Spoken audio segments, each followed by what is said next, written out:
Hello, જય શ્રી કૃષ્ણ. રિયતીના બ્લોગમાં તમારું સ્વાગત છે. આજે અમારું ટેણકું નથી બિકોઝ ઓફ કે આજે હું એક એવો બ્લોગ લઈને આવી છું જેમાં હું હાજર નથી, હું અવેલેબલ નહોતી. તો આજે આ બ્લોગ હું તમને એક અલગ રીતથી બતાડવા આવી છું કે હું તમને અગાઉથી ઇન્ફોર્મ કરી દઉં કે આ બ્લોગ નેનપુરના જલારામ બાપાના મંદિરનો છે. જ્યારે એમાં જલારામ જયંતીમાં ત્યાં કઈ રીતે સેલિબ્રેશન થયું, શું શું ત્યાં થયું, ઉપચાર કેન્દ્રમાં શું થયું, વૃદ્ધાશ્રમમાં શું થયું, જમવાનું, આરતી, જલારામ બાપાના દર્શન, અન્નકોટના દર્શન, આ બધું કેવી રીતે થયું, શું થયું, એ બધું હું તમને વિડીયો દ્વારા બતાવીશ. પણ ત્યારે હું ત્યાં હાજર નથી, હું અવેલેબલ નથી. મેં ત્યાંથી વિડીયો મંગાવ્યા છે. અહીંયાથી મારા રિલેટિવને એ લોકો બધા ગયા હતા ને ત્યાં, તો એ લોકો વિડીયો ઉતારીને લઈ આવ્યા છે. એટલે બસ વિડીયો મારે તમને ગમે તેમ કરીને વિડીયો તમારા સુધી પહોંચાડવા હતા. એટલે હું જઈ શકું એમ નહોતી, તો આઈ થોટ કે વિડીયો તો મારા સુધી પહોંચી શકે. એટલે મને એવું લાગ્યું, તો આવો આપણે સાથે મળીને આ વિડીયો જોઈએ. અને તમને આ વિડીયો કેવો લાગે છે મને કમેન્ટમાં કહેજો.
જય જલારામ.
કેવો લાગ્યો વિડીયો?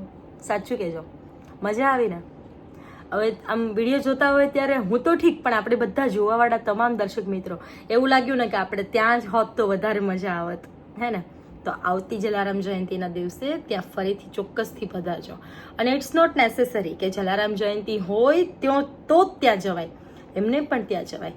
અને ખાસ કરીને મારે તો મીતા આંટી અને કૃત્યા અંકલને બંનેને મારે બહુ જ મોટું થેન્ક યુ કહેવું છે કે મને આ જગ્યાએ આવવાનો મોકો મળ્યો, અને મોકો મળ્યા પછી મને આ જગ્યાનું વધારે જ્ઞાન દીધું, મને આ જગ્યા વિશે વધારે એમાં શું, એ જગ્યામાં એ લોકોએ શું કર્યું, પોતાનું કઈ રીતે એ લોકોએ લોહી રેડીને આ બધું કર્યું છે ને, એ મને એને આખી વાત કરી. અને મને એણે પોતાની જાણી, પોતાની સમજી, એના માટે બંનેને થેન્ક યુ. તમે બંને જે અત્યારે કરી રહ્યા છો, ભગવાન તમને આ બધું કરવા માટે ખૂબ શક્તિ આપે. બસ આવી જ રીતના તમારો વિશ્વાસ મજબૂત રાખજો. ક્યારે કોઈની ટીકા આવે તો એને મનમાં ન લેતા, આનાથી પણ વધારે હજી ખૂબ નામ કમાવો. બસ આવી જ રીતના સેવા કરતા રહ્યો. ને અત્યારે જે તમે નાની નાની કૂપણો ફોડી રહ્યા છો ને, જે કહેવાય ને કે આપણે નાના નાના આપણે છોડવા, એ ઓલરેડી વૃક્ષ થવા આવ્યા છે. હવે આ તમારી વાવેલી કૂપણો જે છોડવા છે હવે વૃક્ષ થઈ ગયા છે. અત્યારે આપણે જે જોઈએ છીએ, જે તમે આટલું બધું કરીએ, ઉપચાર કેન્દ્ર ચાલુ છે, વૃદ્ધાશ્રમ ચાલુ છે, તમે દીકરીઓને પરણાવો છો, એટલે તમે વિચાર તો કરો કે તમારા વાવેલા વૃક્ષથી અનેક લોકોને છાંયડો મળે છે, શીતળતા મળે છે, પ્રેમ મળે છે. એટલે બસ આવી જ રીતના બધાના દિલમાં જગ્યા બનાવતા રહો. મારા દિલમાં તો તમે ખૂબ જગ્યા બનાવી છે. મારા દર્શક મિત્રો પણ તમને ખૂબ પ્રેમ કરે છે. Best of luck, all the best. હંમેશા આવી રીતના ઉમદા કાર્યો કરતા રહો, અને ક્યાંય મારા જેવી જરૂર પડે મને પણ ક્યાંક સેવાનો મોકો આપો, એવી મારી તમને રિક્વેસ્ટ. Thank you.